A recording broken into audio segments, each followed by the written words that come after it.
আর বিল্টুস study চ্যানেলের পক্ষ থেকে সকল জানাই স্বাগতম। আশা করি ভালো আছেন, সুস্থ আছেন। আজকে স্ট্যান্ডার্ড 3 সায়েন্সের বাংলা ভার্সন তার একটা চ্যাপ্টার আমি আলোচনা করছি। সেই চ্যাপ্টারটা অবশ্যই দেখুন, লাইক করুন, কমেন্ট করুন। যদি জানার থেকে কমেন্টের মাধ্যমে জানাবেন। অবশ্যই বিল্টুসের স্টাডি এবং বিল্টুসের অফিসিয়াল ইউটিউব চ্যানেলের পাশে থাকুন এবং পেজটিকে ফলো করুন। বিভিন্ন পেজ আছে, পেজগুলো ফলো করবেন। Tata, bye bye. দেখুন ভিডিওটা পুরোটাই পুঙ্খানুপুঙ্খ আলোচনা করেছি। অবশ্যই শোনার পর একটা লাইক করবেন। তো ও জীবনচর্চা, তাই তো খাদ্যের জীবনচর্চায় সতর্কতা। আমরা খাদ্য খাবো, সেই খাবারটাকে সতর্কতা অবলম্বন করা দরকার। জীবনচর্চা আমাদের খাদ্যটা সতর্কতা অবলম্বন দরকার। আমরা যখন খাদ্য খাই তখন অনেক সময় ভেবে দেখি না, অনেক সময় কী করি না, আমরা ভেবে দেখি না যে খাদ্য খাচ্ছি তার শরীরে ক্ষতি করবে কি না, যে খাবারটা আমরা খাচ্ছি সেই খাবারটা আমাদের শরীরে ক্ষতি করবে কি না, তা আমাদের পুষ্টি যোগাবে কি না, তা আমাদের রোগ জীবাণু সৃষ্টি করবে কি না। পরিবেশ মানে তো কেবল প্রাকৃতিক পরিবেশকে বোঝায় না, নিজের স্বাস্থ্য সুন্দর রাখাটাও এর অঙ্গীভূত। তার মানে আমরা যে খাবারটা যখন খাই, সেই খাবারটা কী খাবার খাচ্ছি সেটা কিন্তু ভেবে কখনো দেখি না। শরীরে ক্ষতি করবে কি না, পুষ্টি যোগাবে কি না, রোগ জীবাণু সৃষ্টি করবে কি না। তাহলে পরিবেশ মানে কেবল প্রাকৃতিক পরিবেশকে বোঝায় না, নিজের স্বাস্থ্য সুন্দর রাখাটাও অঙ্গীভূত। তাই আমাদের এমন খাদ্য খাওয়া দরকার যা শরীরে ক্ষতি করবে না,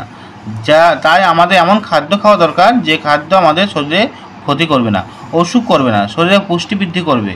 এই জন্য আমাদের পচা বাসি খাবার খাওয়া উচিত নয়। রাস্তায় কেটে রাখা ফল, রাস্তায় বানানো আটাকা খাবার, পুরানো তেলে ভাজা খাবার খেলে চলবে না। আটাকা খাবার ধুলোবালি পড়ে, মাছি পোকামাকড় বসে, তাতে খাদ্য দূষিত হয়ে যায়। এতে করে কলেরা, আন্ত্রিক, আমাশা, টাইফয়েড প্রভৃতি রোগ হয়ে যায়। তাই খাবারের ব্যাপারে সচেতন হতে হবে।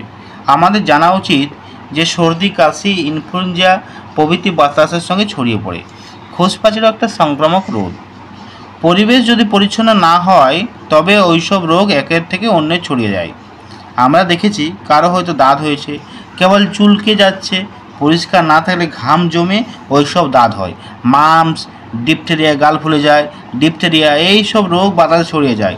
তাহলে আমরা যদি পরিবেশকে দূষণমুক্ত না রাখি, সতর্ক না থাকি, তাহলে কি আমরা বিপদে পড়ব না?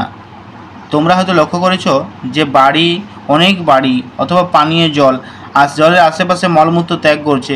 কেউ রাস্তায় খোলা জায়গায় মল ত্যাগ করে, মাছি ওই মলে বসে, আর সেই মাছি উড়ে এসে তোমার খাবারে বসে, সঙ্গে সঙ্গে বহন করে রোগ জীবাণু। তাই যেখানে সেখানে মলমূত্র ত্যাগ করা উচিত নয়। অনেকের আবার পান খেয়ে, খৈনি খেয়ে যেখানে সেখানে থুতু ফেলার অভ্যাস আছে। এতে সুন্দর পরিবেশ শুধু নোংরা হয় না, তা নয়, রোগও তাতে ছড়িয়ে পড়তে থাকে। তোমরা দেখবে অনেকে জুতো পরে রাস্তায় ঘুরছে, আবার সেই জুতো পরে শোবার ঘরের, এমনকি রান্নার ঘরে চলে আসে।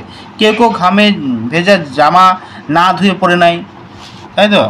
আবার দেখো অনেকে আবার খাবার আগে ভালোভাবে হাত ধুয়ে নেয় না। এই ধরনের খারাপ অভ্যাসগুলো সংশোধন করে নিতে হবে, না হলে পরিবেশের ভারসাম্য শুধু নয়, স্বাস্থ্যের ভারসাম্য কিন্তু নষ্ট হয়ে যাবে।